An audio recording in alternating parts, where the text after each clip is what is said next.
はい、かなり詳しくやっていこうと思います。この汚い花を。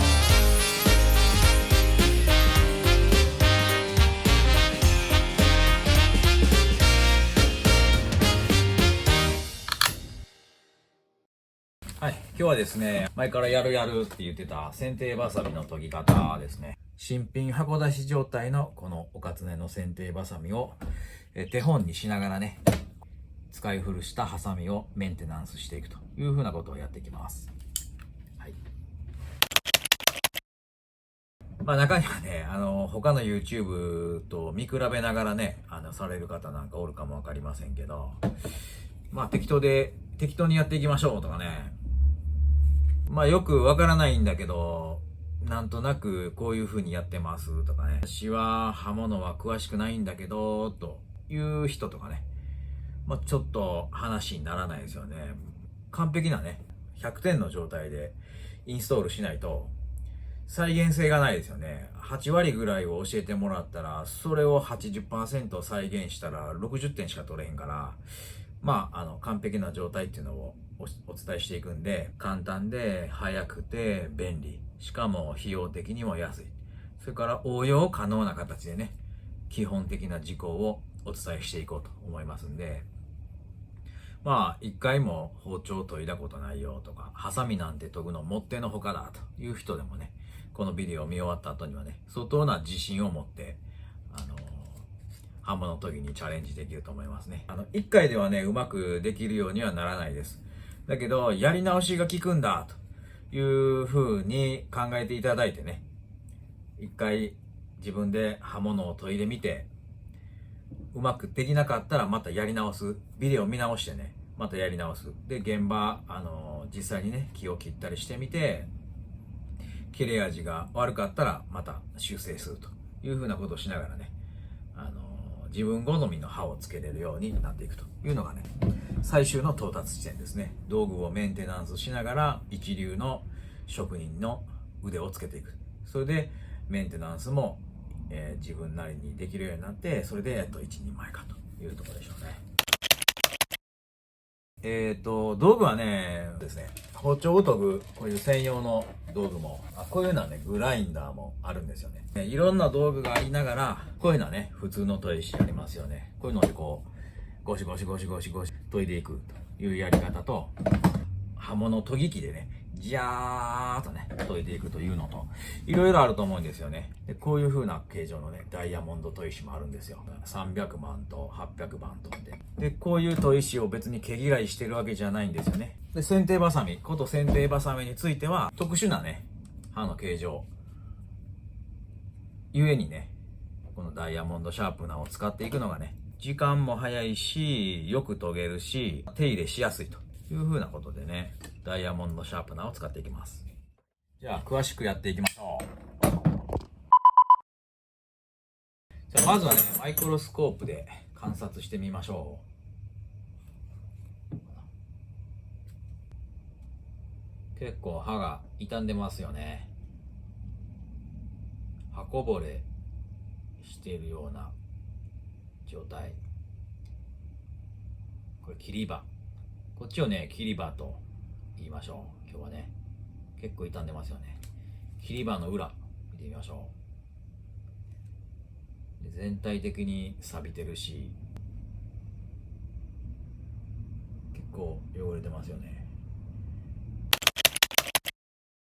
これをね、まずは水洗いしていきます。水洗いするに際しては、こういう風なね、ブラシとか。木のヤニっていうのは水溶性なんで、ほとんどの場合はね、水につけとくと綺麗に取れますね。それを時間をね、短くしようとすると、刃物クリーナーとかね。あとは、食器洗いの中性洗剤なんかでも綺麗になるというふうに思いますけどね。まずは水洗い、それから続いて錆び落としっていうのをやってみましょう。まずは、使い古しの歯ブラシとか、汚れがひどい場合は、金ブラシとかでも、ディープなクリーニングされるときはね、刃物クリーナーとかで、綺麗にクリーニングされたらいいかもわかりませんね。あと汚いね、汚れ取るんで、こういうウエス、ボロ雑巾みたいなのがあったらいいと思いますね。だいたいこんなもんでしょう。ここれでまずは錆落とし。スポンジヤスリの粒度は240番相当。これで磨いていきましょう。240番っていうと刃物研ぎとしてはちょっと粗いですよね。錆落とししていくという目的でやってるんで、ペーパーのね、こういう風な紙やすりでもいいですよね。耐水ペーパーってこういうね、耐水ペーパー、こんなんでもいいですよね。水つけなくても使えますよと。それでちっちゃくカットしてあるんでね、いちいち切る必要ないと。これ何番かな、600番。こういうのでもいいですよね。使いやすいですよね。手切らないようにしてくださいね。折り曲げてね、使うと細かいところもやりやすいですよね。こうね、力が伝わりやすくなるんでね。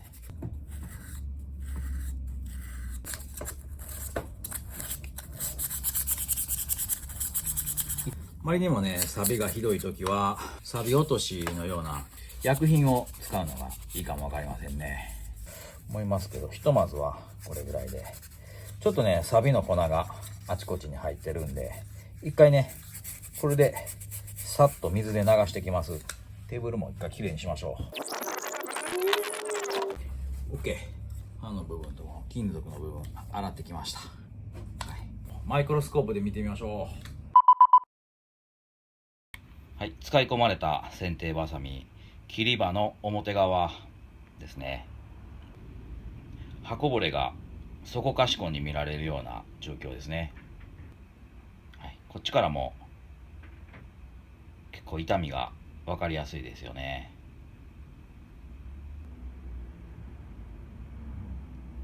受け刃の方はそこまで刃こぼれしてないですよね。うちはそこまで傷んでないですよね。詳しくね、じゃあおかつねのハサミを詳しく見ていきましょう。今日はね、この2本のハサミを手元に置きながら、こっちのね、傷んだハサミをメンテナンスしていくということでやっていきますんで、これをね、随時参照しながらね、やっていきます。まずは、マイクロスコープで、このハサミのね、形状をね、よく見ましょう。よく見てみましょう。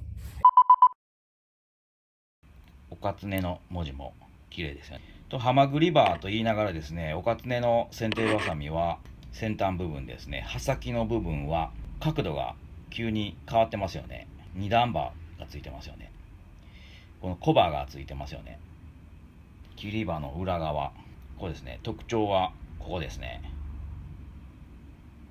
裏の刃を研がないということをネットで情報が出てるかと思うんですけど、実はですね、裏のこの辺り角度変えると見えるんですけど、刃がついてるんですよね。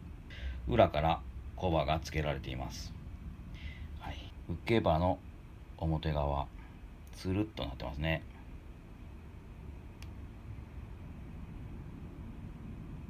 で受け刃の裏側ビシッとまっすぐな感じですよね。まっすぐな裏面という感じですよね。はい、ハマグリ刃ですね。こういうハマグリ刃、こういうハマグリ刃があると。ハマグリ刃があって、ここの角度を23度、ここぐらいですね。23度で研ぎます。こっからここまでですね。このね、二段刃になってます。この刃がハマグリ刃で、ここだけ急に角度が変わってますよと。23度。これ見えますかね。破断。破断ってこういうふうな。破断。力があると。それと切れ味と。実現している特殊な刃だということですね。0.6 とか 0.7 ミリぐらいですね。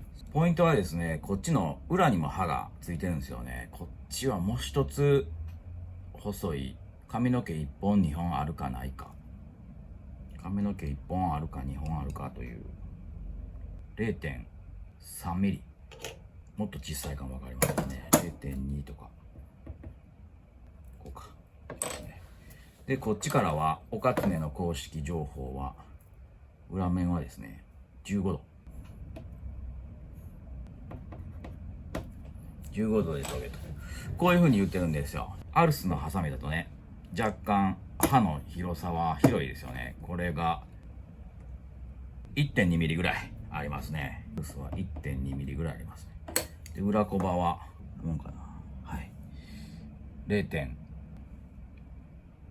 ですね。やっぱりこれは 0.2 ミリですね。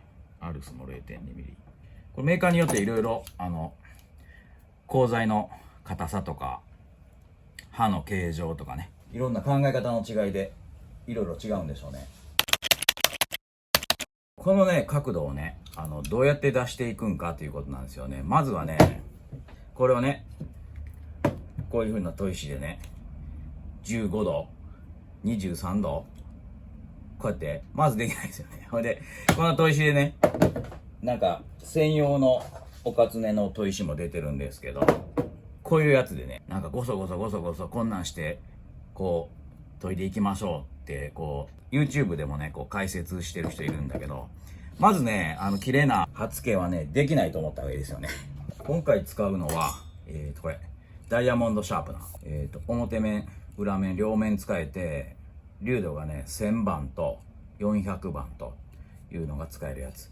それからもう一つ特殊な形状の片側が丸曲面になってて、片面がまっすぐになってるという半丸っていうやつですね。それのすごい小さいやつ。剪定わさみのねこの曲面があるこうカーブがあるっていうね、こう特殊な形状ゆえにね、ダイヤモンドシャープナーでね研ぐのがねやりやすいんじゃないかなと思いますね。こういう細かいところにヤスリが入っていくじゃないですか。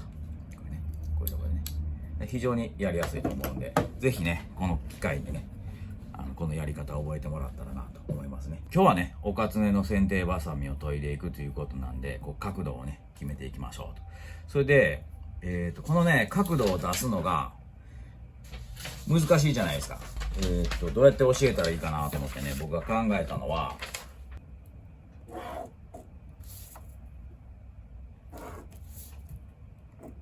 これ90度でしょ。90度。それでちょうどその半分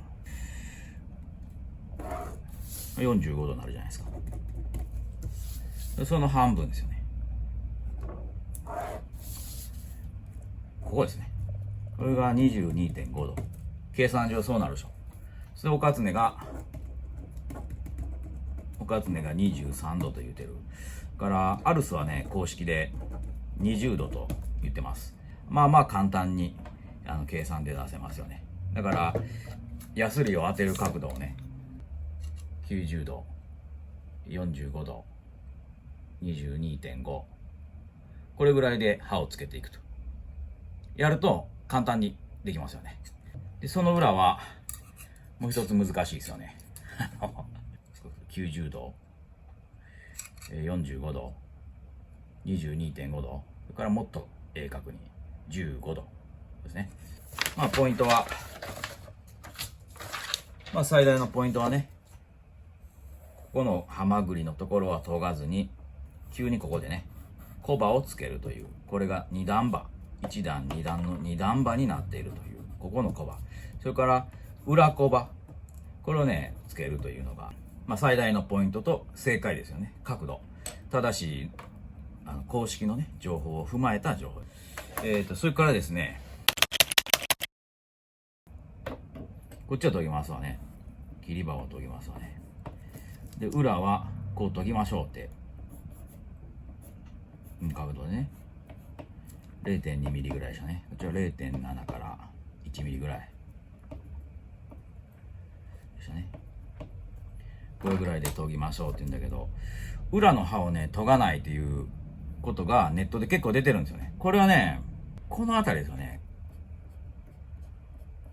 この辺りを全体的にヤスリがけしてしまうと、刃物っていうのはね包丁とか全部そうなんですけど、裏すきっていうのがしてあるんですよね。微妙にね、くぼんでるんですよね、この辺りがね。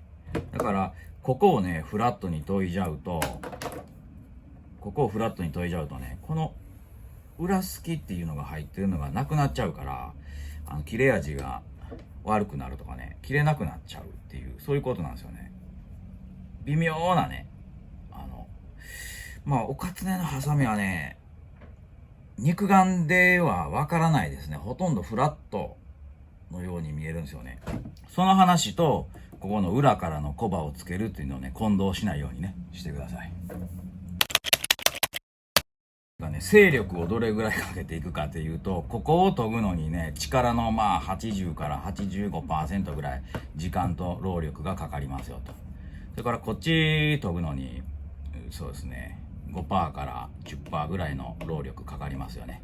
今度受け刃をね、おかつねは研がないというふうに言ってるんですけど、今日はね、結構ダメージが出てるんで、研ぎ直したいと思いますね。こういう角度ですね。60度とかそういう角度になってますよね。傷みにくいということなんで、おかつねはここは研がなくていいですと言ってますね。労力としてはね、ここの、受け刃を研ぐのが、5% から 10%。それから、こっちのね、受け刃の裏面は絶対研ぎませんという感じですね。はい。じゃあ早速ね、やっていきましょう。角度も分かったしね。まずは、切り刃のハマグリ刃を、刃こぼれを直しながら、コバをつけていくと。0.7 から1ミリぐらいのコバをつけていきます。それで、気づくことがあればね、随時喋っていこうと思いますね。で、ここの、ハマグリ刃のところは研がないということですね。で、使うのは、粒度の粗い400番のヤスリ。で、ハサミをね、がっちり固定して、角度をね、これで90度、45度、これで 22.5 度ですね。今日は23度って難しいから、22.5 度ぐらいでこう削っていきます。ね、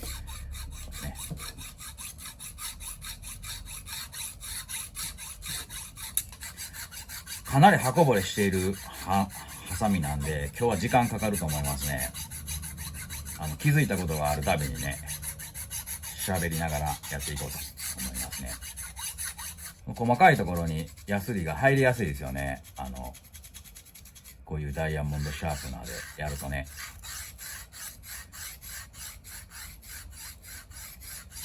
で、刃物研ぎをやるときに、がっちりね、対象のハサミを固定しておくと。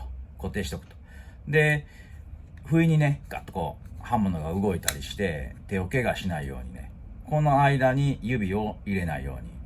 私はね、こうやって刃物ホールドするんですけど、ハサミの形状、大小いろいろあると思うんですよね。それから手の骨格とか筋肉のつき方とかも人それぞれなんで、持ち方はいろいろいいと思いますね。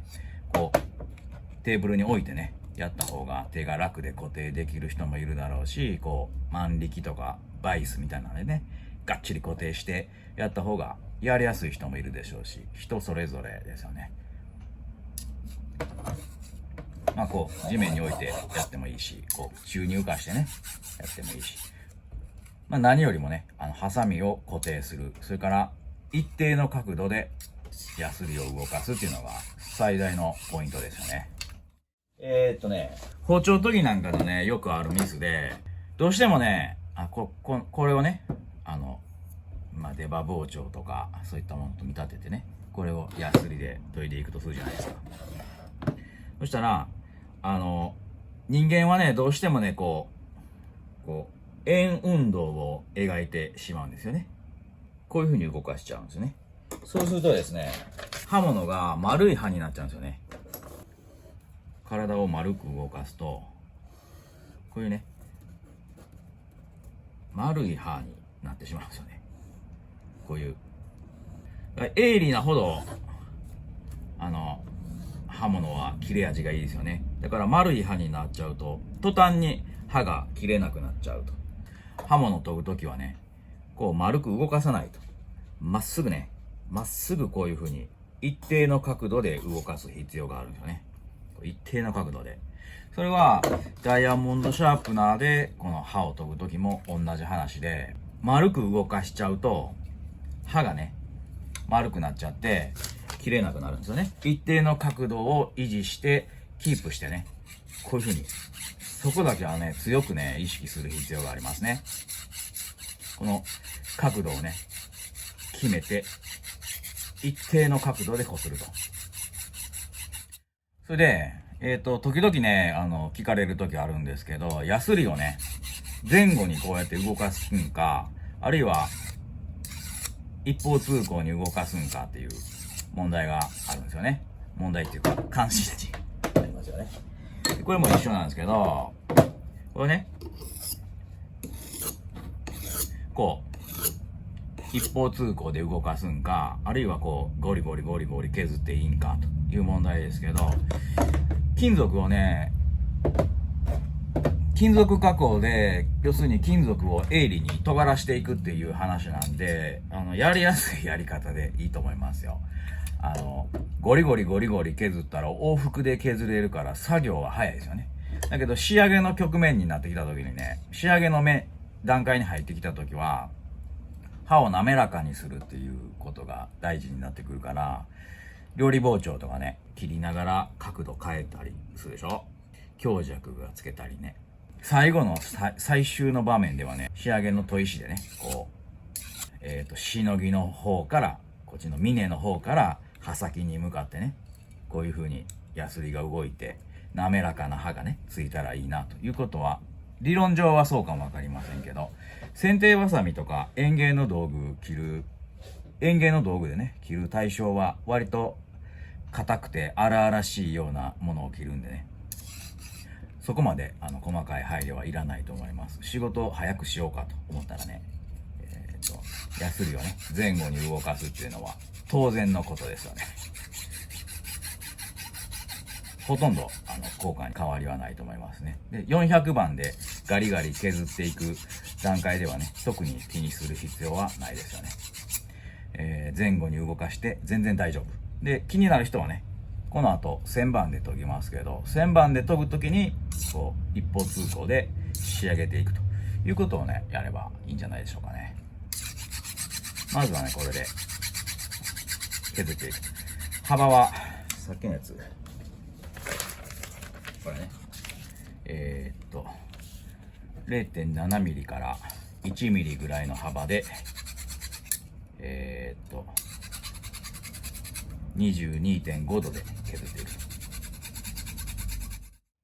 それでねいつまで研ぐんかというと、こっち側にね刃物が研げたら金属のバリが出てくるんですよね。こっちから表面からこうヤスリを当てていくと裏側に金属のバリが出てくるんですよね。こう刃返りって言います。この返りが出るまで研ぐというのがね刃物の研ぎの基本中の基本ですね。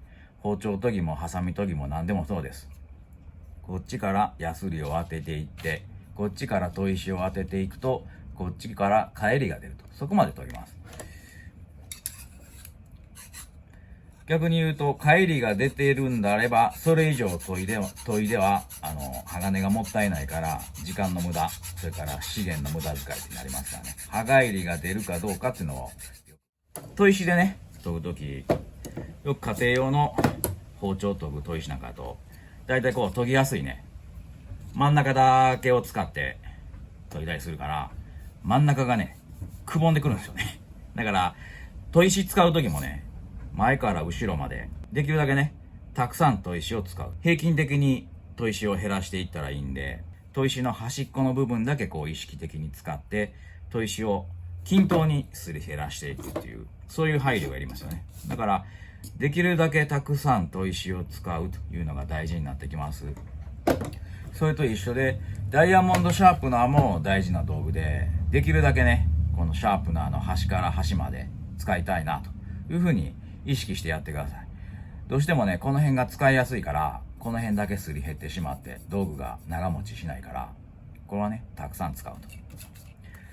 だから大きいストロークでね前後に動かすと仕事が早いかなと思いますね。時々ね、葉返りが出たかなーっていうのを、裏から手で触りながらね、この辺りはもう葉返りが出てきてますね。この辺りがまだもうちょっとですね。それでどっちかというとですね、この切っ先部分ですよね。この辺りの研ぎがどうしてもおろそかになるんで、この辺りをね研ぐときに若干こう刃をねシャープなをね縦気味にして力入れて研がないと、ここがねおろそかになると刃の形状がね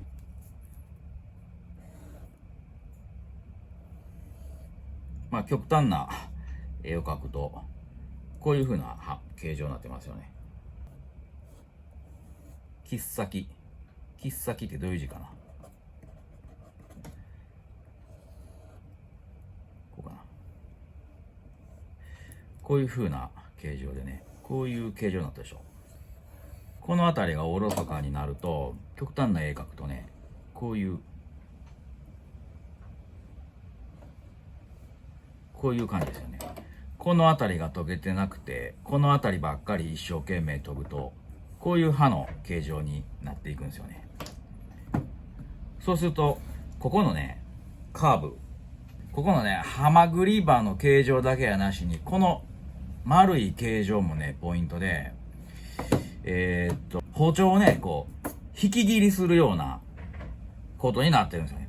こう引き切りするようなことが自動的にできる独特の形状なんですよね、これがね。だから、この辺りの切っ先の部分の研ぎが甘いと、ここだけね、刃が残っちゃって、細い刃になっちゃうね。そうすると、剪定バサミ本来のね、太い枝を切っていくっていう切断能力がだんだん衰えてくるんで、そのようなこともね、意識しながら、ここが、残りやすいというのをね、意識しながら研いでいったらいいと思いますね。この辺りは、ちょっと強めにやるのがいいかなというふうに思いますね。でこのヤスリをね、押し当てる力いっぱいやるということをしないでくださいね。力いっぱいやると、こっちのね、ダイヤモンドの粒子がボロボロに取れちゃって、こっちのヤスリがね、傷みやすくなっちゃうんで、僕が言ってるのは、背中がかゆいとかいう時にかきむしるような強さ。むちゃくちゃきつくやると、爪でかいちゃってね、血が出るじゃないですか。そうならない程度で、優しすぎず強すぎずっていう感じでね。慣れてくると、金属が削れるわっていうぐらいの力の加減なんですよね。すぐに慣れますわ、それは。あんまり目いっぱい押し付けないということですね。で、使ってると、研ぎ具合がね、落ちてくる時あるんですけど、それはね、この細かい金属の粒子に、鉄粉がね、削れた鉄粉が入ってしまうということなんで、ウエスでね、こうやって拭いてあげるとか、ささっと水洗いするとかいうことすれば、その鉄粉が取り除かれるんで、すぐに、能力が回復しますんでね。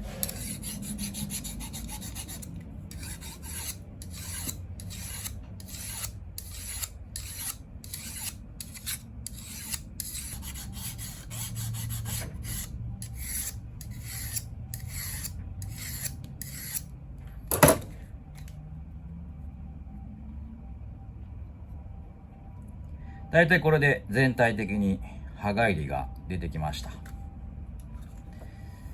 で、この刃の小刃の部分もね、1ミリぐらいついてしまいましたけど、大体均等についたかなと思いますね。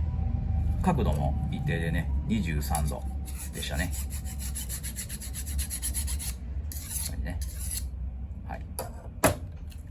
で、こっちに金属のバリが出たという状況やと思いますね。これをね、マイクロスコープで一回見てみましょう。かなり削れましたよね。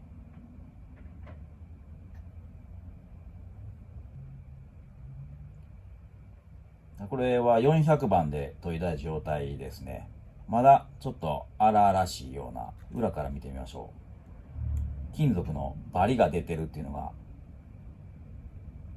わかりますかね。こっちから見るとわかりますよね。刃返りが出ている状態。非常に珍しい映像が撮れましたね。YouTube ではこれ出てないんじゃないですか、刃返りの状況っていうのは。この刃返りが出たら、400番のヤスリでね、裏から押します。はい。この刃返りが出た状態を、同じ400番で裏から刃返りを取っちゃう。さっさと2、3回。これで金属のバリがなくなりました。で、今度、1000番のシャープナーで、全く同じ角度やってくださいね。22.5 から23度ぐらい。23度ぐらいで。これね、今度は滑らかな、若干ね、細かい番手の、細かい粒度のね、ヤスリで、1000番のシャープナーで仕上げ研ぎ。まあね、先ほど時間かからずに、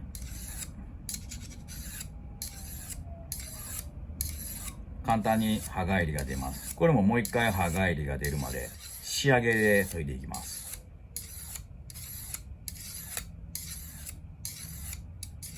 この程度かな。刃返りが出ましたね。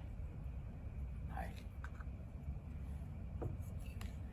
で、仕上げの時はね、僕はこういう風にね、一方通行に動かすようにしてます。1000番でね。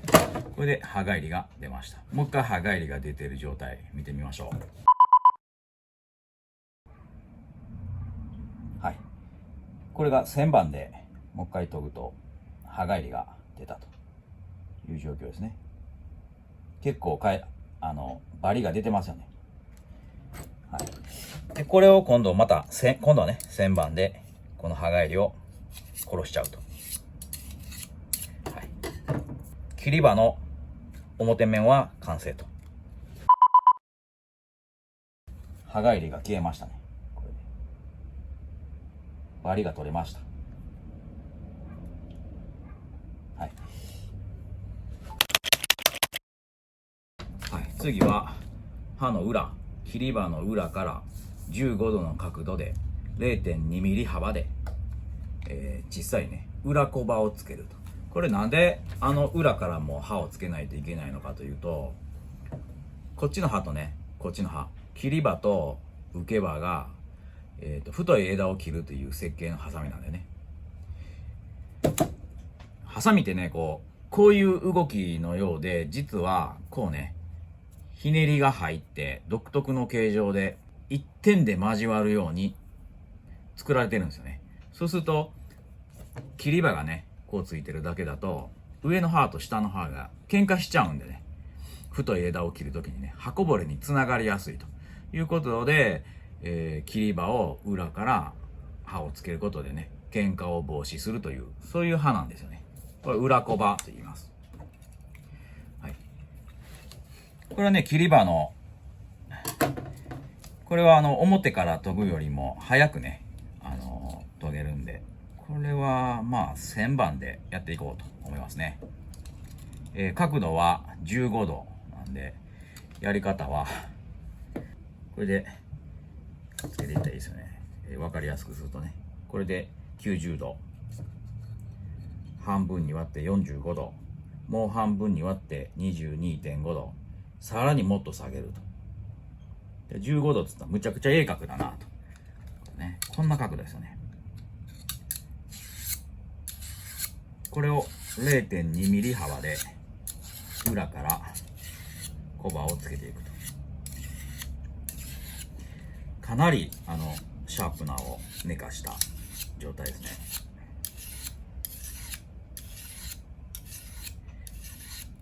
この裏のコバをつけすぎるとですね、まあ切れ味に直結しますね。全然切れへんハサミになったり、あと木を切った時にね、枝を切った時に樹皮っていうのかな、木の皮がね挟まってイラつくような感じですね。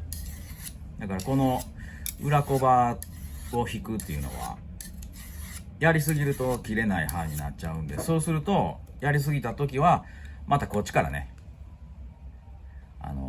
シャープな当ててもう一回切り刃から作り直すっていうので一応直せるのは直せるんですけど、幅とか角度とかをね裏からの刃をつけすぎないようにしてください。なんかな。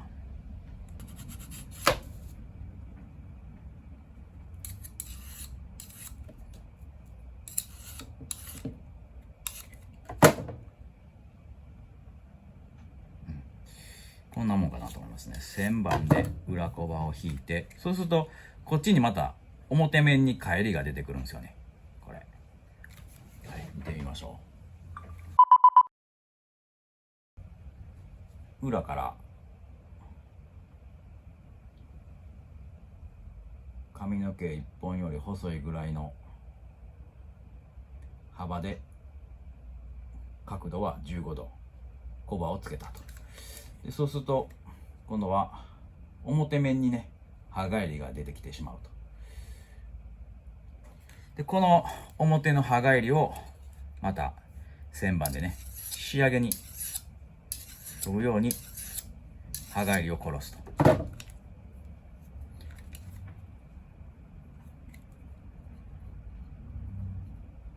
はい、これで完成ですね。ちょっとバリが出てますね。ちょっとまだバリが出てるんで、このバリをね取るのにこういうスポンジのヤスリいいかもわからないね。スポンジヤスリでこう磨いておくとバリ取りにいいかもわかりません。仕上げのね、綺麗になりましたね。はい、これで切り刃の手入れは OK。 見てみましょう。これですね、刃こぼれしててボロボロやったのが綺麗に治りましたよね。裏からも見てみましょう。はい、裏からのコバがつけてあります。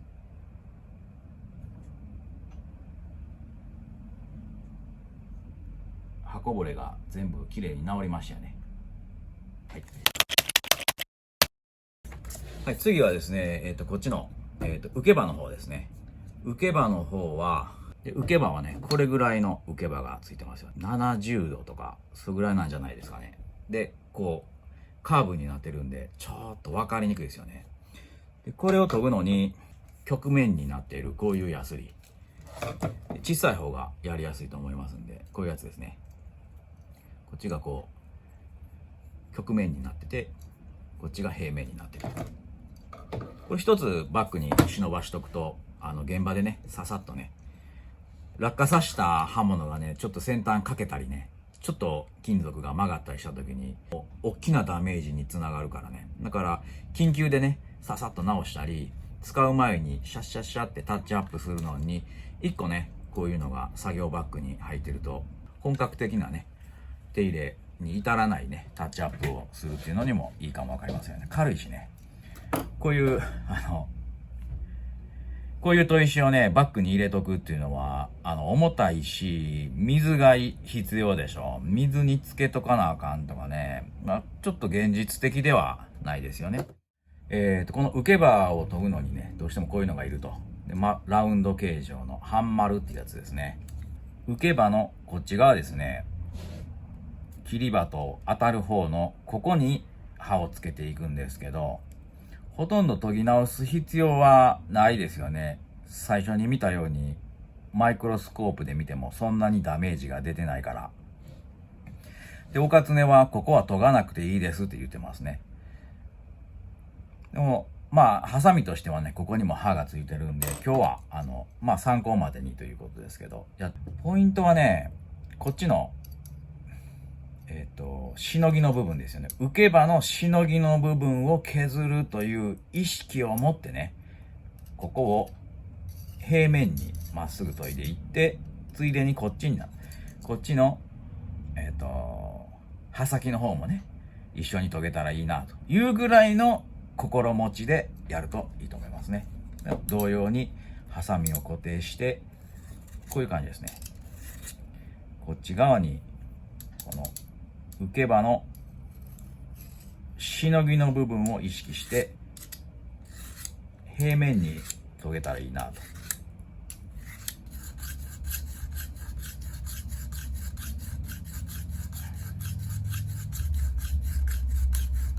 で、安いの番ってね、これは何番やったかな ?400 番ぐらいやと思いますね。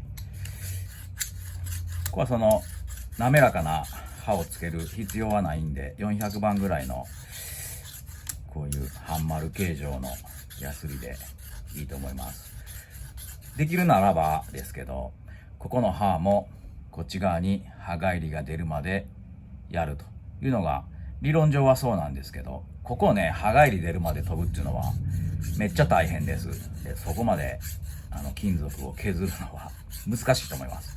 目に見えないぐらいの小さなダメージを滑らかにしてあげるというぐらいの感じで、時々ね、こう、受け刃の方もヤスリを当ててあげるといいですね。切れないハサミで仕事してると体もしんどいし、切り口も汚いから木も傷むし、それから切れへんかったら仕事も遅いと。で、なんかハサミをメンテナンスっていうのは職人仕事では必須の事項ですよね。なかなかインターネットにはちゃんとした情報がなくて、今回ね割としっかり丁寧に解説したつもりなんで、ご自分の刃物もね、ぜひね、メンテナンスしてみてくださいね。なるほど、そうやるんかっていうのが分かればね、刃物を研ぐのが怖くなくなるし、どんどんやってね。で、実際に切れ味試してみて、ダメだったらまた研ぎ直して、そうするうちに5回、10回こう、刃物研ぎやってると、研ぐのも上手くなるし、今度仕事もね、上手くなってきますね。自分の好きな角度ですよね。鋭角気味に刃をつけたら切れ味いいと。だけど、メンテナンスしなかったら刃こぼれしちゃうし、最終的にはね、使い手の好みで、原理原則っていうのはあるんですよ。メーカーごとにね、決めてる角度もあるし、それぞれね、微妙に刃の形状が違うんですよね。だけど、ハマグリ刃があって、2段の刃になってて、それで裏からもコバがついてて、で、角度は、おかつねは23度、アルスは20度って言ってましたね。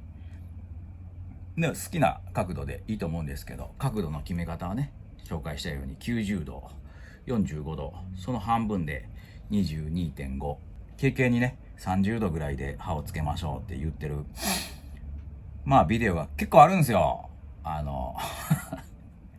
ええ加減なこと言ってんなと思って。そうすると、30度ぐらいっていうことを、ネットのね、人が言うんですよね。30度って言うと、この三角形ですよね。この小学校の時の三角形。これ60、90、30の1対2対ルート3のやつ。これ小学校の時のやつですよね。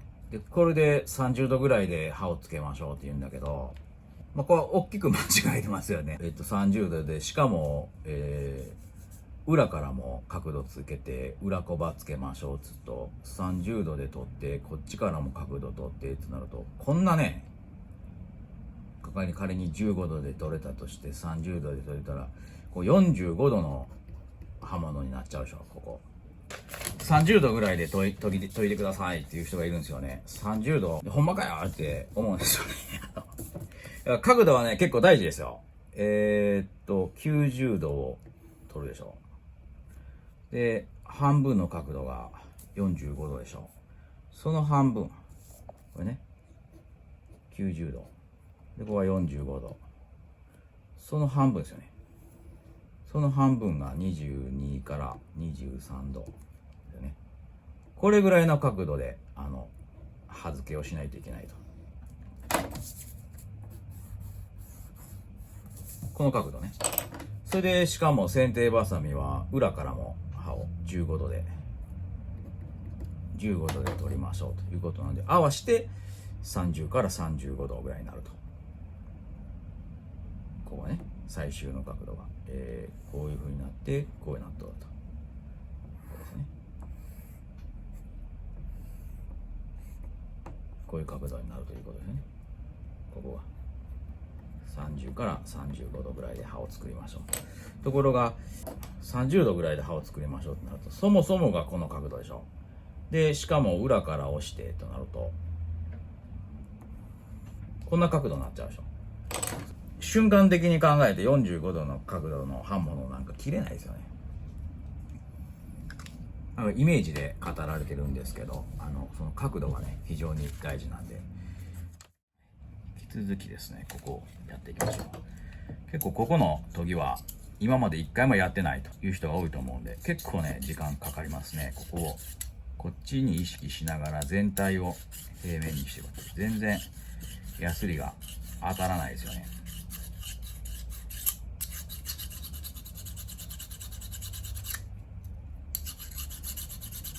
受け刃を取るときにせっかく切り刃をねメンテナンスしてるんで、こうヤスリ当てるときにこっちの刃に当たらないようにできるだけ注意してください。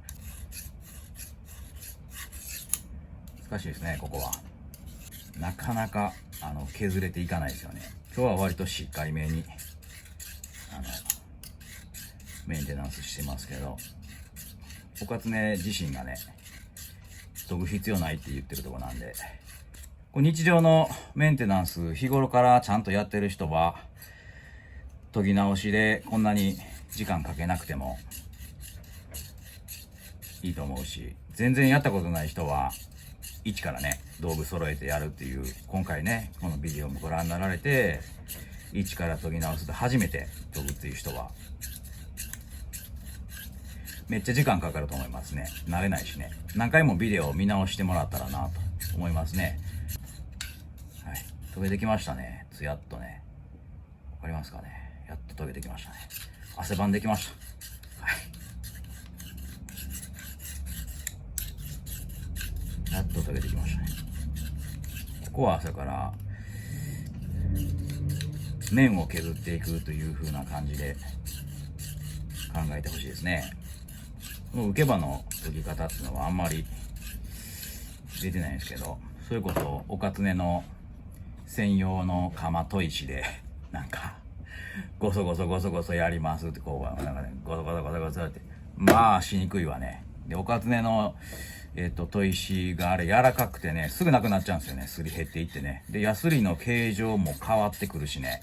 受け刃もこっち側に刃返りが出るまで研いでほしいんですよね。同様にこの辺りがどうしても最後まで研ぎにくいですね。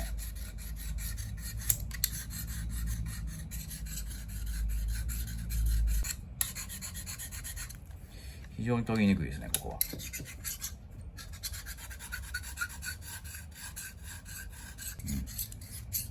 OK。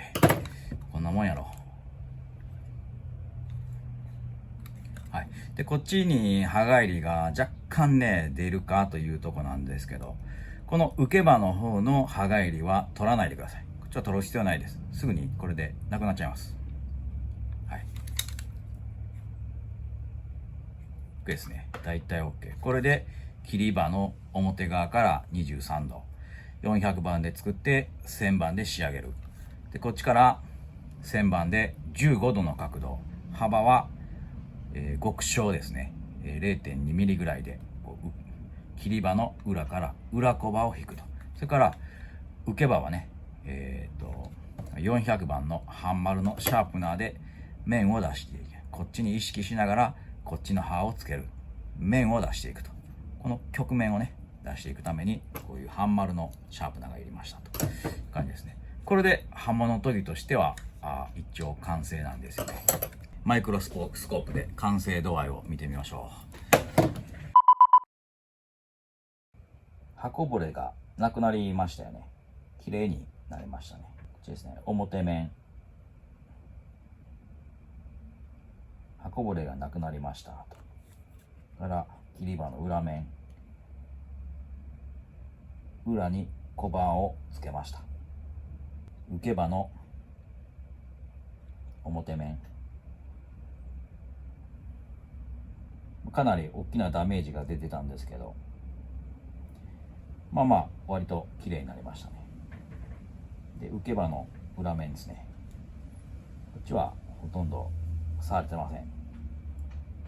はい、これで一応刃物研ぎはできました。はい、これで刃物研ぎとしては完成。はい、それで最後ね、オイルをさすようにしてください。必ずね。こういうのはホームセンターなんかで売ってるオイルスプレー、こういうのでいいと思いますね。人によっては CRC クレ556ってやつですね、あれでもいいし、安いんで普通のこういうねオイルスプレー、これでいいと思いますね。はい、この要のね部分と刃の部分と防錆びの効果ですね、金属の部分全体的に油が行き渡るようにしてください。こういったところにも油があるといいですよね。錆び止め効果になりますからね。でオイルについては、刃物用のね椿油をね刃に塗りましょうということをね言われる方いるんですけど、私はね普通の安物のねスプレータイプのオイルでいいと思ってます。椿油をね塗るといいのはいいと思いますね。植物由来で、気には優しいとかねいうことなんでしょうけど、食品とか口に入れるものじゃないから植物由来の油かどうかっていうのは重要な問題ではないんですよ。包丁とかだとね、出刃包丁なんかだと食用油、菜種油とかね、天ぷら油つけて保存しとくんですけど、久しぶりに出して使うと油がギトギトしててね、オリーブオイルでも菜種油でも、だから安物の油でも何でもいいと思うんですけど、ベタつかない油がいいでしょうね。でそれで椿の油がシャバシャバで粘度が低くて植物由来でいうことで刃物用油としていいんでしょうけど、剪定のこういう道具の油はね何でもいいと思います。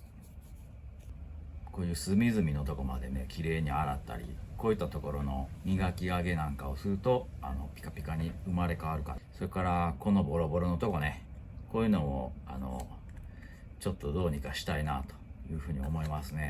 一応刃物研ぎとしてはこんなとこですね。これで、お手本を見ながらね剪定バサミを研ぎ上げていくというので、最後にね切れ味のチェックだけやっておきましょう。はい、これねカシの枝バリバリ切れますよと。これね葉っぱ1枚もねサクッと切れちゃいますよ。そうですね。はい、こっちからのね、裏小刃をつけすぎてるとか、角度をね間違って、こっちの裏小刃が大きすぎるとかね、切れ味が悪いですよね。切るのがしんどい、力がいると。隙間がね、このハサミのすり合わせがうまくいってなくて、裏から刃をつけすぎるとね、こう葉っぱ切ったりするときにここにね隙間に葉っぱが挟まったり、切れ味がね悪いという状況になりますね。それはそうなるとこっちの切れ刃からね、切り刃の表の刃からもう一回やり直すということで刃の修正はできるんで、恐れずにね使っていったらいいと思いますね。初めてハサミ買う人はおかつねのハサミがいいですよって私はねおすすめしてるんで、せいぜい3000円ぐらいで手に入るじゃないですか。だから1個ハサミダメになるような覚悟でね刃物研ぎもどんどんチャレンジしていったらすぐに上手くなると思いますね。基本的な事項の解説はしたんで、あとはねメーカーによって微妙なズレがあって、これが絶対正しいんだというのはねおかつねがこう言ってるから絶対これが正しいんだというよりも、最終的にはね使い手の使う人の好みによってね、それから切る対象によって、それからメンテナンスの頻度、どれぐらいの頻度で手入れしてるんか、できるのかいうことですよね。頻繁に手入れできるんであればね、若干鋭利な刃物にしてびっしゃびしゃの切れ味でやった方が仕事も楽しいかもわからないですよね。私はね割とズボラな方なんで、刃持ちの良さっていうのを重視したいなと思いますね。このビデオがね、自分の道具をメンテナンスしていくっていう入り口になったらいいなと思いますね。はい。そこからね、重要な注意事項としてね、ハサミのね、このボルトナットのここね、これを分解して、切り刃と受け刃をばらしてね、で、砥石で研いでいきましょうとかね、いうって解説してる人いますけど、ハサミのね、刈り込みバサミも、植木バサミも、こういう剪定バサミも、もうここの部分はね、外さない方がいいと思ってください。で、こうね、微妙なすり合わせの調整とかね、そういうのがね、大事なんで、外すなよって言ってんのにね、道具が好きな人、手先が器用だと自分で自覚してる人ね、それから、仕事をし始めて間がない人ほどね、これをばらしてね、メンテナンスしようとして、組み付けられない。組み付けたけど、使ってるうちに、このネジが締まってくるんですよ、とかね。それから、緩んでしまってね、ネジが外れてどっかに消えてなくなっちゃったとかね。もう、絶対に触らないと。触らずにね、メンテナンスできるんで、刃物の時できるんでね、絶対に外さない方がいいと思いますね。微妙な、刃のね、すり合わせってこういう風に刃動かないですよね。一点で交わるようなすり合わせがあって、微妙なね、刃の歪みがつけられててね、それを一点で切っていくという微妙な設定なんですよね。で、もっと見ると、ここはね、動いてないでしょ。で、こっちはね、刃にひっついて動いてるでしょ、ボルトが。こっちはもうフリーの状態でしょ。で、こっちは動いてくるでしょ。これをね、この剪定バサミならではのね、このボルトの締めていく手順があるんですよ。だからそれを、それがね、知ってたとしても、まだ難しいから、外していったらいいんやろということで、外していくっていうのはね、やめてください。はい。やめとう方が身のためですね。で、ここに対してはね、この二つの刃を合わして、すり合わせの調整をして、このボルトを締めていくという、刃物職人のね、ハサミメーカーさんの、高いレベルの、職人技が、ここにも詰まってるんでね、そこに対するね、リスペクトっていうのがね、あるんですよ。僕にはね。だから、自分の仕事にプライドを持ってやってるのと一緒で、ここに対してはね、職人さんに委ねてるということなんで、ここはね、触らない方がいいと思います。はい。今日使った道具は、これ。ダイヤモンドシャープナーの表裏あるやつと、それから、このちっちゃいね、半丸のダイヤモンドシャープナー。人に進めるのにね、どれがいいかなと思って、これかこれ。こっちの方が、